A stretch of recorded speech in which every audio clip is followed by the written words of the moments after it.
आपके लौटाए हुए ये 2 मोती तेरे लिए 2 जहान की नेमत से ज्यादा। मुझे किसी चीज को पाने की कोई ख्वाहिश नहीं।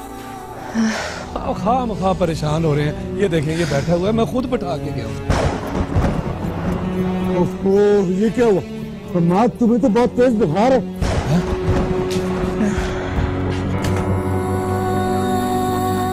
आपको तो बहुत तेज बुखार हो रहा है, आपका पूरा जिस्म तप रहा है। मैं अब्बा को बताती हूँ।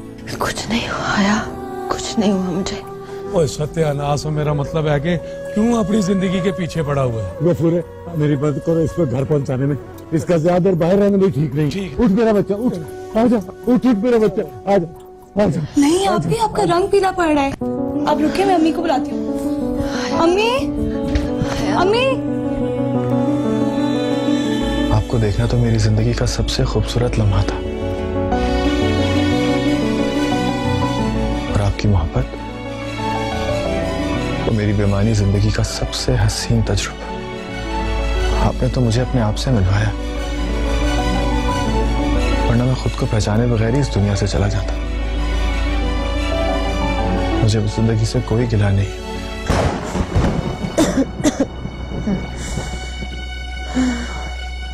अब्दुल्ला भाई, बात सुने।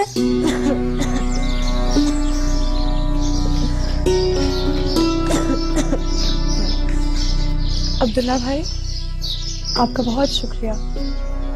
शुक्रिया? शुक्रिया किस बात का? कल रात के लिए। अगर आप वक्त पर बात ना बनाते तो शायद अब्बा हमसे उम्र भर नाराज रहते। इसमें शुक्रिया की कोई बात नहीं है, लेकिन ये बहाना बार बार नहीं चलेगा तायाजान के सामने। और वैसे भी तायाजान ठीक कह रहे थे, हमारे घर की औरतें शाम ढले घर नहीं आया करती। आइंदा ख्याल रखूंगी। अच्छी बात। सुनो जी। तुम्हारी आपी की तबीयत कैसी है? अभी बुखार तेज है, दवाई दे दी है, दुआ करें जल्द आराम। इंशाल्लाह।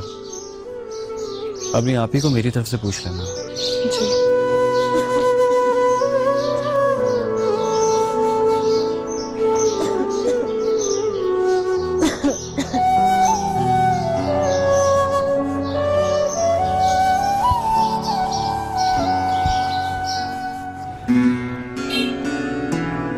अस्सलाम वालेकुम फजलू चाचा। अरे वालेकुम अस्सलाम। कैसी तबीयत है? अरे तबीयत कहाँ मियाँ, बुढ़ापे ने कमर तोड़ के रख दी है। अब मुशक्कत नहीं होती, और रही सही कसर इन बारिशों ने पूरी कर दी है। कोई सवारी मिल भी जाए तो 12 ही भगा के ले जाती। और हाँ, याद आया बेटा, कल खैर थी। वो मौलवी साहब के यहाँ से जनाना सवारी बहुत दूर तक गई। घर में सब ठीक तो है ना? हाँ हाँ, सब खैर है। असल में आपको पता है कि शादी की तैयारियां चल रही हैं। हो सकता है कोई जरूरी काम दरपेश आ गया हो उसी हवाले से। वैसे कहाँ तक गई थी सवारी? वही बेटा, पुरानी हवेली, वो जहाँ शाकर मियाँ रहते हैं, बिटिया वहीं गई थी। अच्छा, ठीक है, इजाजत है। अल्लाह। क्या जरूरत थी इस बार दोबारा में बाहर जाने की? अब वो हम क्या वो हम?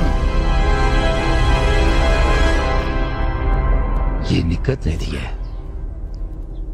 गिला कर रही थी कि काफी देर हो गई, मिलने नहीं है। उसे कहिएगा बहुत जल्दी मिलने आऊंगा। आज यहाँ स्टेशन पे काम बहुत ज्यादा है, रात के फारिग होता हूँ आखिरी मालगाड़ी के जाने के बाद। हमाद बाबा, ये सब क्या है? आपने पूरे घर को, जमाने को ये यकीन दिला दिए कि आपके जज्बे से बढ़ के इस दुनिया में कुछ नहीं। आपने जमाने को अपनी ठोकर में ला डाला। बड़ी बेगम को अपनी गलती का एहसास हो गया। अब आपसे मेरी एक इल्तिजा है हमाद बाबा, अगर घर वाले आपको वापस बुलाए तो इनकार नहीं कीजिएगा। ये आपका मुझ पे बहुत बड़ा एहसान होगा। अच्छा, मैं अब चलता हूँ।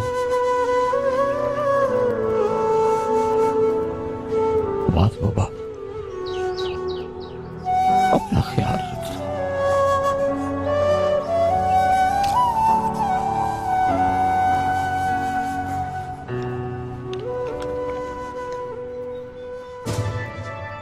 भाई, मैं जानती थी कि आपके जज्बों के सामने कोई नहीं टिक पाएगा। अस्सलाम वालेकुम। वालेकुम सलाम। शाकिर चचा हैं? नहीं जी, वो तो सुबह ही सवेरे अपनी ड्यूटी पर चले जाते हैं। आपको कोई काम है तो अंदर से बुलाऊं किसी को? आपके जुनून के आगे तो ईमान जैसी लड़की को भी सर झुकाना ही पड़ा। रशीदा, क्या हाल है इसका? मम्मी जी, बुखार तो टूटने का नाम नहीं ले रहा, लेकिन वो बहुत नाजुक, बहुत मासूम लड़की है।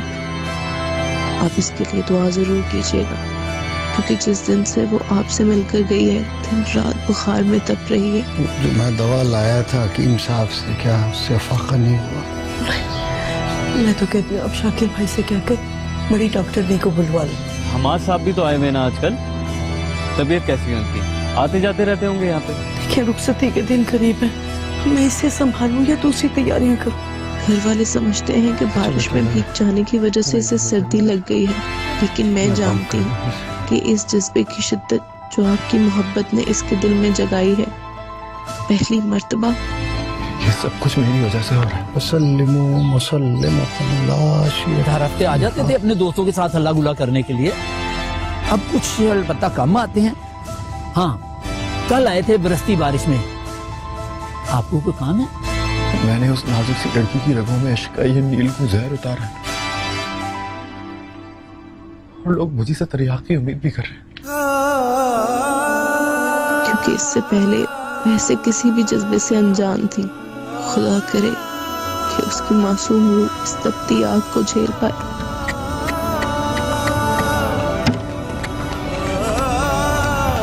कितने भोले ये लोग, और कितना संगदिल हूं मैं।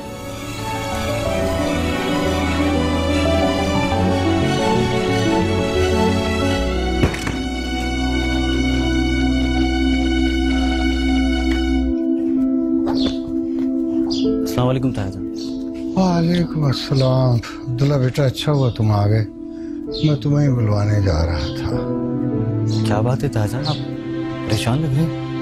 हाँ बेटा, वो ईमान का बुखार दिन ब दिन शदीद से शदीद होता चला जा रहा है, हर दवा बेअसर हो गई है। तुम ऐसा करो कि शहर से कोई अच्छी डॉक्टरानी लेकर आ जाओ, मैं अपनी बेटी को इस हालत में नहीं देख सकता। आप कुछ नहीं रहता तायाजान, मैं खुद जाकर लेकर आऊंगा शहर से डॉक्टरनी को। ठीक है। ईमान को कुछ नहीं होगा, ये मेरा ईमान है। ये सब कुछ मेरी वजह से हो रहा है। मैं खुद को तो शायद कभी माफ ना कर सकूं, लेकिन मजहब से एक सवाल पूछना बाकी रह गया।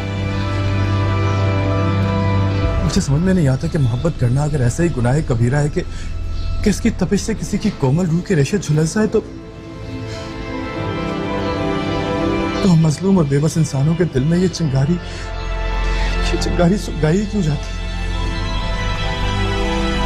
इस सवाल का जवाब मैं तो तुम्हें नहीं दे सकती, और बाहर खोजोगे तो मजीद सवालात में घिरते चले जाओ। इस सवाल का जवाब तुम्हें अपने अंदर से मिलेगा। मेरी दुआएं हर हाल में तुम्हारे साथ।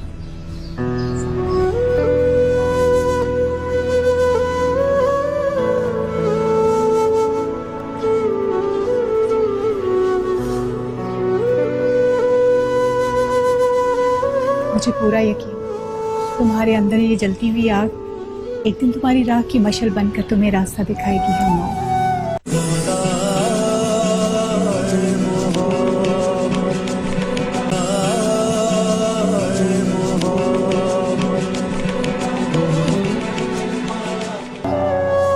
वही बेटा, पुरानी हवेली, वो जहाँ शाकिर मियाँ रहते हैं, अब बिटिया वहीं गई थी।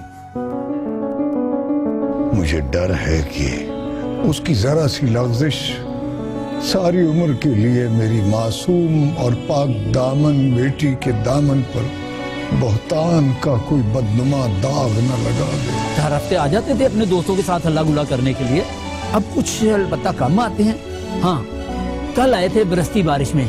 क्या जरूरत थी इस बार दोबारा में बाहर जाने की? अब वो हम क्या वो हम?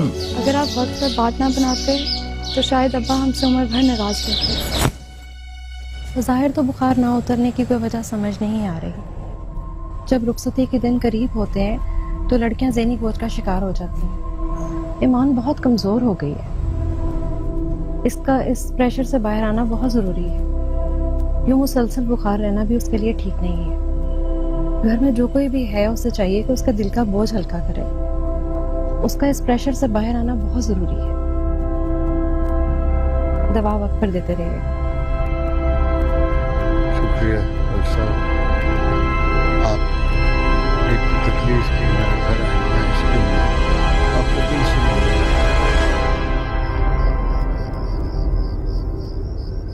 लेकिन वो बहुत नाजुक, बहुत मासूम लड़की है। आप इसके लिए दुआ जरूर कीजिएगा, क्योंकि जिस दिन से वो आपसे मिलकर गई है दिन रात बुखार में तप रही है। अल्लाहु अकबर, अल्लाहु अकबर, तेरी फरियाद में बड़ा असर है बाबू, तो खुद भी नहीं जानता। तेरी एक कहा ना लोहे को पिघला के रख सकती है। मुझे यकीन है रब सोना तेरी फरियाद जरूर सुन। कि इस जज्बे की शिद्दत जो आपकी मोहब्बत ने इसके दिल में जगाई है, पहली मर्तबा। तुम देखना, यही मजहब तुम्हें तुम्हारा असली रास्ता दिखा देगा। आपसे एक वादा लेने आई हूँ, खुद को कभी अजियत ना देने का वादा। यकीन ना हो तो आजमा के देख लेना, मजहब से अच्छा दोस्त और कोई नहीं है। आप मेरी बात मानेंगे ना? मुझे आपसे आपका वादा चाहिए हमाद।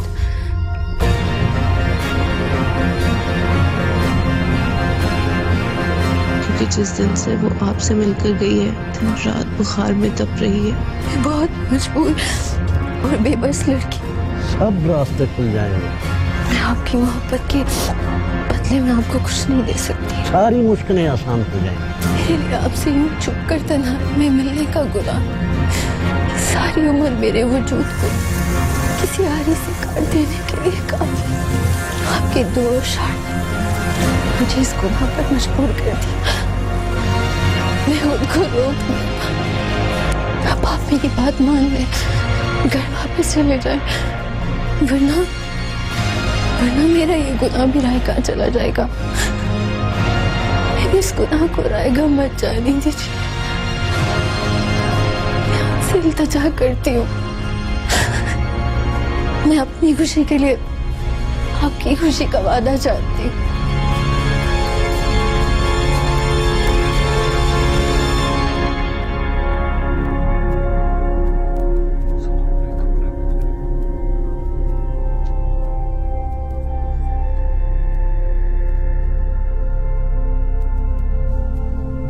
मेरे गुनाहों की सजा तू उस मासूम लड़की को ना देना। उसके कोमल वजूद को जलाने के लिए तो मजहब की कड़ी धूप ही काफी थी। एक नामहरम से बात करने का एहसास जुर्म भी उसे सारी जिंदगी तड़पाने के लिए बहुत था। अल्लाह तू जानता है कि ईमान के दिल में क्या था। अल्लाह उसने तेरी रजा के लिए, अपने बाप की खुशी के लिए अपनी मोहब्बत की कुर्बानी दे दी। या अल्लाह उसे माफ फरमा। उसे अब और किसी आजमाइश में ना डालना मेरे वाले। उसका वजूद मजहब और मोहब्बत की जंग के बीच झुलस रहे। मजहब अगर हमें बेजान चीजों से भी मोहब्बत का दर्स देता है तो फिर मेरी ये पाक मोहब्बत गुनाह क्यों कहलाती है? मजहब को तो सिर्फ मोहब्बत से पैदा होने वाले गुनाह के जज्बे से रोकना चाहिए, दिल में पैदा होने वाली मोहब्बत से तो नहीं। उसे माफ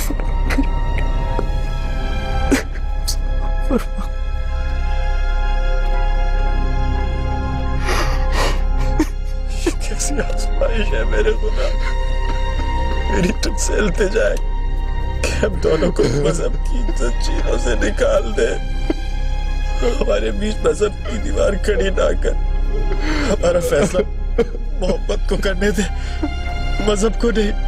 हमें मोहब्बत के हवाले कर दे मेरे मालिक, रहम फरमा।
क्या कर रहे हो यार? साहब वो किसी ने साहब वो इमरजेंसी ब्रेक लगा दी सर।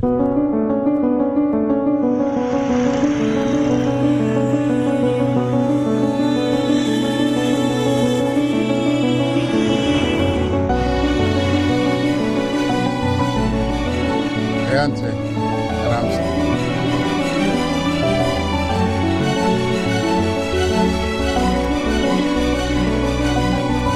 उठा शाबाश, आराम से रखना जरा, अभी गड्डी आएगी फिर लोड करना है। अस्सलाम वालेकुम। वालेकुम अस्सलाम। आप हमाद होता है यहाँ पे, कहाँ मिलेगा? हमाद बाबू तो आपको यहीं मिलेंगे जी। मेरा मतलब है कि आप कौन है? मेरा नाम अब्दुल्ला है, मैं मौलवी अलीम का भतीजा हूँ। अच्छा अच्छा अच्छा,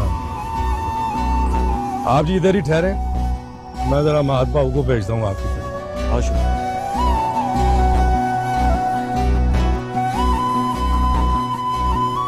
हाँ, मैं अब भी ये कहता हूँ कि तू उसे बदनाम करना चाहता है। चाहे लाख तूने उसका नाम अपनी जबान पर लाना छोड़ दिया हो, लेकिन तू बजाते खुद उस लड़की की बदनामी का चलता फिरता इश्तिहार है यार। जल्द व देर कोई ना कोई जवाब तो देना ही पड़ेगा। और वैसे भी मैं एक पागल आशिक मिजाज जुनूनी के लिए अपनी बेटी को बैठा कर नहीं रख सकता।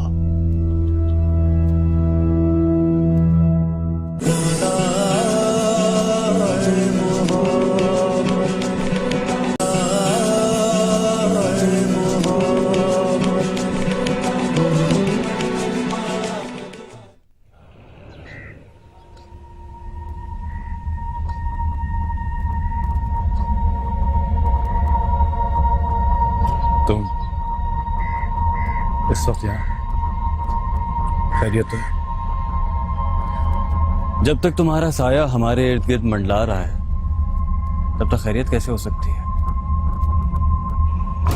मैं समझा नहीं। मैं तुम्हें पहली और आखिरी बार तंबीह करने आया हूं, उससे दूर रहो, ये तुम्हारे हक में बेहतर होगा। ये मशवरा या धमकी मुझे एक मंगेतर दे रहा है, या एक बार फिर तुम्हारे भेस में मजहब मेरे सामने सीना ताने खड़ा है? अपने घर की इज्जत बचाने के लिए मुझे कोई भी रूप धारना पड़ा मैं धार लूंगा, लेकिन बस अब बहुत हो गया। फर्दे जुर्म आयद करने से पहले मुझे मेरा जुर्म तो बता दो। मैं बताऊं तुम्हारा जुर्म? मुझसे पूछ रहे हो? हमाद वो बहुत मासूम लड़की है, उसे ऐसे दोहराए पे लाकर खड़ा मत करो कि उसके लिए वापसी नामुमकिन हो जाए। क्या मेरे मालिक मुझे माफ कर दे। मैं जानती हूँ मैंने एक नामहरम से छुपकर मिलने का गुनाह किया है, मुझसे जो सरजद हुआ उसकी माफी आसान नहीं है। हमारे घर की लड़कियों को इन मोहब्बत की भूल भुलैयों का नहीं पता, वो नहीं जानती ये सब कुछ। खुदा के वास्ते अपनी मोहब्बत का जाल समेटो और चले जाओ यहाँ से कहीं दूर। मेरी रिहाई तो खुद मेरे सयाद के हाथ में नहीं। बस दुआ करो कि उसकी रुखसती से पहले मेरी सांसें बंद हो जाए। मैं सिर्फ तेरी रहमत की तलबगार हूँ। मेरी गलती की सजा बहुत बड़ी है, मगर मेरे बूढ़े बाप की दुआओं की सदके मुझे माफ फरमा दे, वरना मैं जीते जी मर जाऊंगी। काश मैं तुम्हें ये बददुआ दे सकता। तुमने उसे एक मासूम लड़की को मौत के दोहराए पे लाकर खड़ा कर दिया हमाद। चलो इस बहाने आज एक बात का इंकशाफ तो हुआ।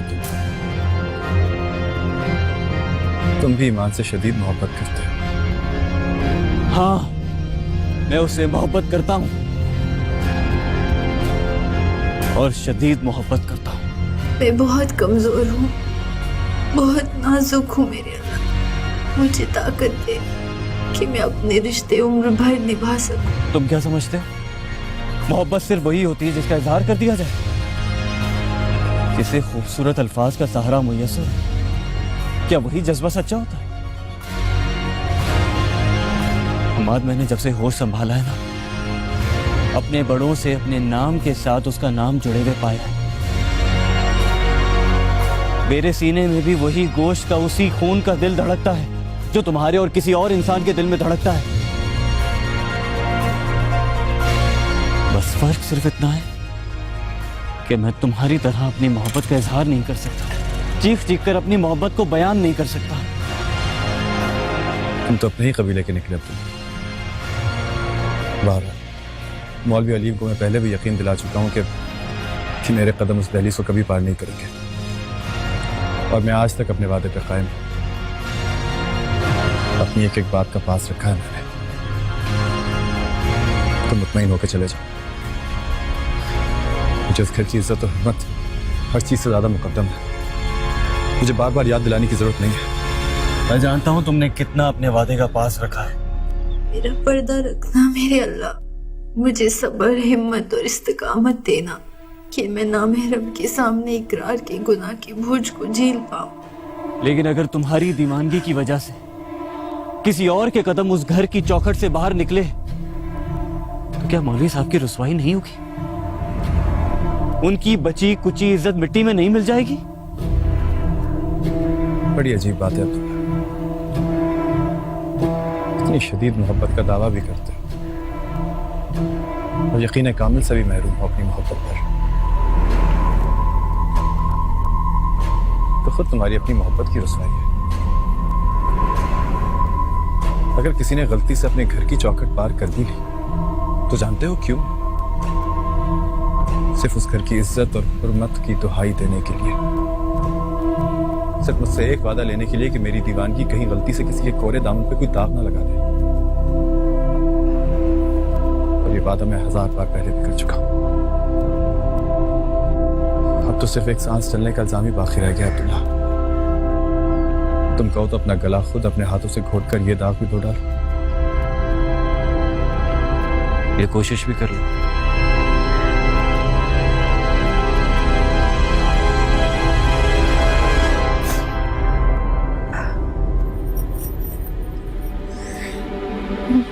करूं सजदा एक खुदा को, पढ़ूं कलमा या मैं दुआ दूं, दोनों ही एक खुदा और मोहब्बत। करूं सजदा एक खुदा को, पढ़ूं कलमा या मैं दुआ दूं, दोनों ही एक खुदा और मोहब्बत। करूं सजदा एक खुदा को, पढ़ूं कलमा या मैं दुआ दूं, दोनों ही एक खुदा और मोहब्बत। करूं सजदा एक खुदा को, पढ़ूं कलमा या मैं दुआ दूं, दोनों ही एक खुदा और खुदा के नाम पे सजदे में सर झुकना पूरे काम बता। है वो दिल अल्लाह जिस दिल में मोहब्बत है खुदा के। आपी, आपी क्या हुआ आपको? अम्मी, अम्मी आपी को देखिए क्या हुआ? अब्बा, ऊपर आए अम्मी, आपी आंखें खोलो। अब्बा, अम्मी जल्दी ऊपर आए। आपी आंखें खोलो। आपी, अब्बा।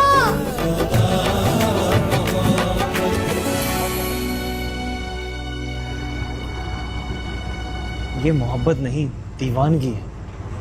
अपनी हालत देख यार, तू क्या समझता है कि इस आग में सिर्फ तू ही जल रहा है? तेरे साथ साथ ये आग हम सबको भी भस्म कर देगी। मोहब्बत तो नरम गुलाबी मौसम की तरह इंसान के जिस्म में उतरती है, उसके बाद ये मौसम दहकती हुई आग में बदल जाता है। आसपास की सारी नीली तितलियां मर जाती हैं, सारे फूल, सारी पंखुड़ियां झुलसकर राख हो जाती हैं। क्यों पूरे के पूरे गुलशन को जलाकर राख करना चाहता है? 4 दिन बाद उस लड़की की रुखसती है यार। तू चाहता है कि तेरा ये जुनून उस लड़की की इज्जत पर दाग लगा दे, उसे रुसवा कर दे। वहां लड़की की रुखसती की तैयारियां हो रही हैं और यहाँ ये बेहतियाती। कुछ तुम्हें ख्याल रखना चाहिए था रशीदा। गलती होगी मौलवी जी, हालांकि हया और मैं ज्यादा भीग गए थे इससे। मैं तो कहती हूँ आप जामिया मस्जिद के पेश इमाम से दम किया हुआ पानी ले आए। शाम का वक्त 100 बलाएं होती हैं। तेरा दिमाग खराब हो गया क्या? ये उसकी इज्जत और हुर्मत है कि आज तक उसका नाम मैं अपनी जबान पर नहीं लेकर आया, और तू कहता है कि मैं उसे बदनाम करना चाहता हूँ? हाँ, मैं अब भी ये कहता हूँ कि तू उसे बदनाम करना चाहता है। चाहे लाख तूने उसका नाम अपनी जबान पर लाना छोड़ दिया हो, लेकिन तू बजाते खुद उस लड़की की बदनामी का चलता फिरता इश्तिहार है यार। तेरी आंखें, तेरी बोली, तेरा लहजा, तेरा चलना फिरना, उठना बैठना, तेरा ये जोग, तेरी ये बर्बादी, ये सब लोगों को उस लड़की की याद दिलाती है। जब तक तू यहाँ है वो नहीं भुला पाएंगे उसे। 2 दिन बाद अब्दुल्ला के माँ बाप भी पहुंच जाएंगे। टिकट करवा ली उन्होंने। अब ऐसी सूरत में अल्लाह ही हमारा पर्दा रखे। बेशक इंसान बहुत कमजोर है। मैं जाता हूँ मौलाना साहब से बात करने।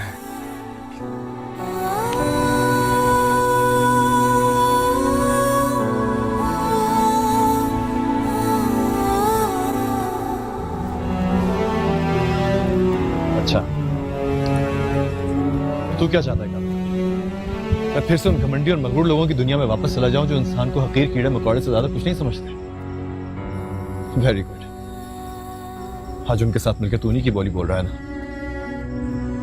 मैं ये हरगिज नहीं चाहता कि तू वापस उन लोगों के पास जाए जिन्होंने तेरा दिल तोड़ा। देख, आंटी को अपनी गलती पर एहसास हो चुका है।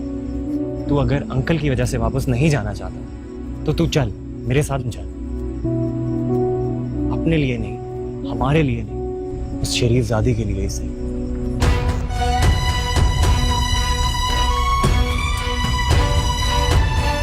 आज तक हमारा हर अंदाजा मैडी के बारे में गलत साबित हुआ है। मैं सोच भी नहीं सकती थी कि मैडी जैसा आराम पसंद अयाशियों में रहने वाला लड़का घर से इतने दिन बाहर कैसे गुजार सकता है। तुम ऐसा कैसे सोच सकती हो कि वो किसी मुश्किल में फंस गया होगा? अरे अपने किसी अमीर दोस्त के घर में उसकी हवेली में अयाशी कर रहा हो और तुम उसके बारे में सोच सोच के परेशान हो रही हो। नहीं सिस्टर, मैं मैडी को बहुत ज्यादा तो नहीं, लेकिन इतना जरूर जानती हूँ कि उसका चालन समझ सकूं। अमजद अंकल और अपने घर वालों को वो ये बात पूरी करके जरूर दिखाएगा। मैडी छुपने वाले या हार मानने वालों में से हरगिज नहीं है। तुम अभी तक अपने दिल में उसका ख्याल बसाए बैठी हो। भूल गई हो उसने किस तरीके से तुम्हारी इंसल्ट की थी? अगर उसे भूल जाना इतना ही जरूरी है तो आप और मम्मी डैडी अभी तक मेरे और उसके रिश्ते की आस लगाए क्यों बैठे? क्यों नहीं भूल जाते उस टूटे हुए रिश्ते को?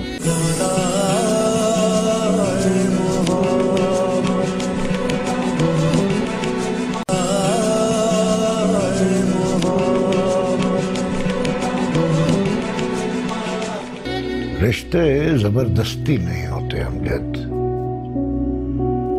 गोगे हमारी दोस्ती बरसों पुरानी है। लेकिन ये आजकल की नौजवान नस्ल रिश्तों की अहमियत को नहीं समझती। इनका एक अपना नजरिया है, अपनी सोच है। They don't care. समझता हूं जो आप कह रहे हैं। हमाद की हठधर्मी की वजह से जो शर्मिंदगी और नदामत मुझे हुई है, उसका जिक्र बारहा मैं आपके सामने कर चुका हूं। लेकिन बाखुदा मेरी आज भी ख्वाहिश है कि आपकी बेटी मेरे घर की बहू बने। इसीलिए मैं आपसे रिक्वेस्ट करता हूं कि कोई भी फैसला जल्दबाजी में मत कीजिएगा। उसने हमारी फैमिली की इंसल्ट की, तुम्हारा रिश्ता ठुकरा कर, और इस बात को मैं बिल्कुल भी माफ नहीं कर सकती। उससे तो मैं खैर इस बात का बदला ले ही लूंगी, लेकिन खैर मेरा पहला टारगेट तुम्हारी और उसकी शादी करना। एक बार यह हो जाए। यही फर्क है आपके और मेरी सोच के दरमियान। आपने इसे हार और जीत का मसला बना लिया और मैं इससे बहुत आगे निकल चुकी हूँ। सच बताऊं अबरीना, अब अगर मैडी वापस आ भी जाता है तो मैं उसे वो इज्जत नहीं दे सकती जिसका वो हकदार है। अब मैडी को जीतना ही होगा। मेरे मालिक, मेरे मौला, मेरी बच्ची बहुत मासूम है। उसने जिंदगी की कोई भी खुशी दामन भर के नहीं देखी। उसका बुखार उतार दे मेरे अल्लाह, उसे सेहतमंद कर दे, उसकी बीमारी दूर कर दे मेरे अल्लाह। दूसरों के किए की सजा मेरी बच्ची को न दे मेरे मौला। मेरे मौला, ये आजिज़ बंदा तेरे आगे गिड़गिड़ा कर फरियाद कर रहा है।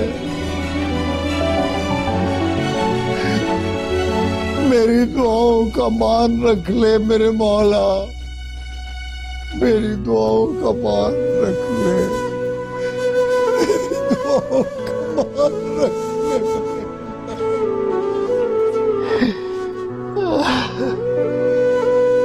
अल्लाह,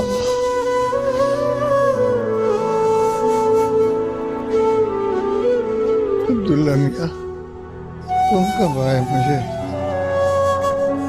पता ही नहीं चला। ईमान की तबीयत कैसी है? बुखार नहीं उतर रहा उसका, वैसी है।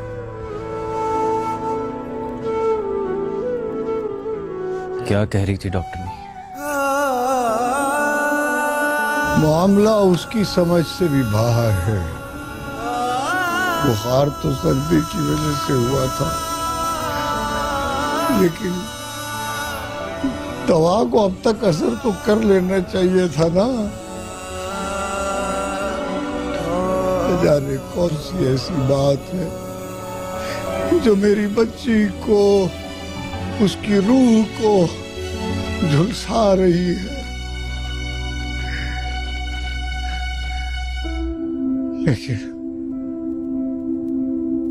अल्लाह बड़ा कारसाज है, वो जरूर बेहतर करेगा। बड़ी अजीब बात है। जरूर बेहतर करेगा। इतनी शदीद मोहब्बत का दावा भी करती है और यकीन कामिल से भी महरूम हो अपनी मोहब्बत पर। हर एक बात पे कहते हो तुम कि तू क्या है। अगर किसी ने गलती से अपने घर की चौखट पार कर दी है तो जानते हो क्यों? सिर्फ उस घर की इज्जत और हुर्मत की दुहाई देने के लिए। तुम ही कहो ये अंदाज़े गुफ्तगू क्या है। तो खुद तुम्हारी अपनी मोहब्बत की रुसवाई। जला है जिस्म जहां, दिल भी जल गया होगा। सिर्फ मुझसे एक वादा लेने के लिए कि मेरी दीवानगी कहीं गलती से किसी के कोरे दामन पे कोई दाग ना लगा। कुरेदते हो जो अबराग, जुस्तजू क्या है।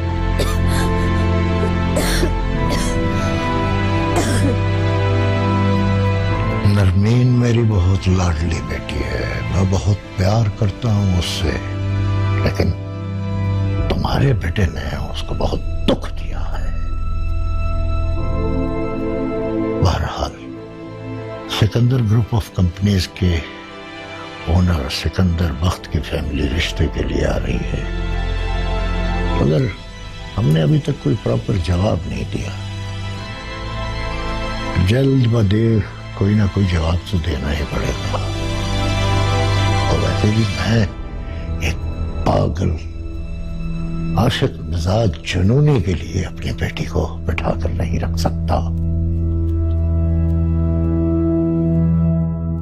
हम मात को सिद्दीकी साहब स्टेशन पर लेकर गए, लिहाजा तुम दोनों इत्मीनान से बात कर सकते हो।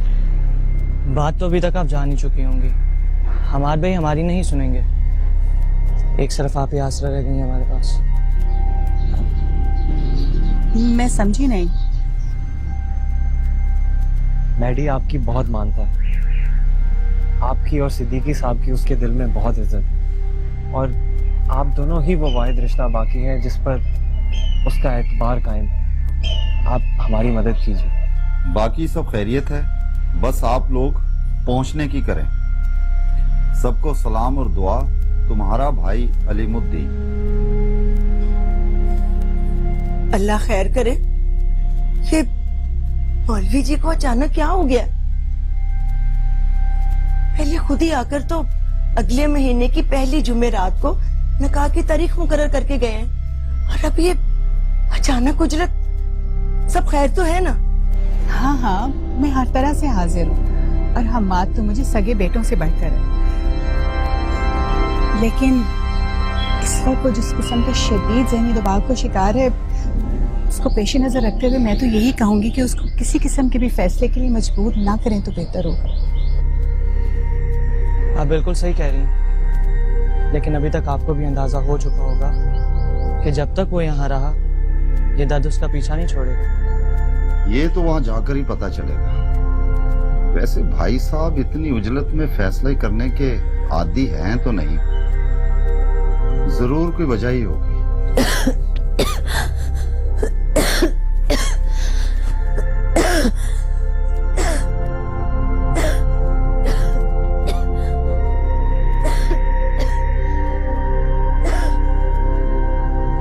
मैं सच कह रही हूँ अब्दुल्ला भाई, मैंने आपसे कुछ नहीं छुपाया। आप भी खुद अपने आप को एक नाकर्दा गुनाह की आग में झुलसा रही है। बहुत मासूम है अब्दुल्ला भाई। मुझे हम्माद ने बताया था। मैंने गैर इरादी तौर पर सही, लेकिन उसे यूनिवर्सिटी में एडमिशन के लिए टर्म पेपर लिखने पर आमादा करने की कोशिश भी की है, लेकिन जब तक उसके दिलो दिमाग में खुदा और मोहब्बत की ये जंग जारी है, वो किसी जाने पे अपनी तवज्जो मबसूर नहीं करा सकेगा। मेरी तो बड़ी ख्वाहिश थी कि मैं अपने बेटे की बारात इसी शहर से लेकर जाती। ईमान की गवाही देने के लिए मुझे अपने दिल के सिवा कभी किसी की तरफ देखने की जरूरत महसूस नहीं हुई।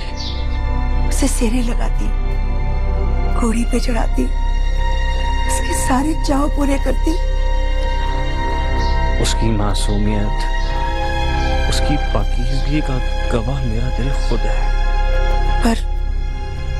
पर मुझे तो यूं लगता जैसे कि मेरी हसरत बनकर दिल में ही रह जाएगी। अगर आज ये दिल भी बगावत कर रहा है, बार बार एक ही सवाल कर रहा है कि कहीं हम सब मिलकर उस कांच की बनी लड़की के साथ कोई ज्यादती तो नहीं कर रहे। मेरी आप ही को बचा रहे अब्दुल्ला भाई, खुदा का वास्ता।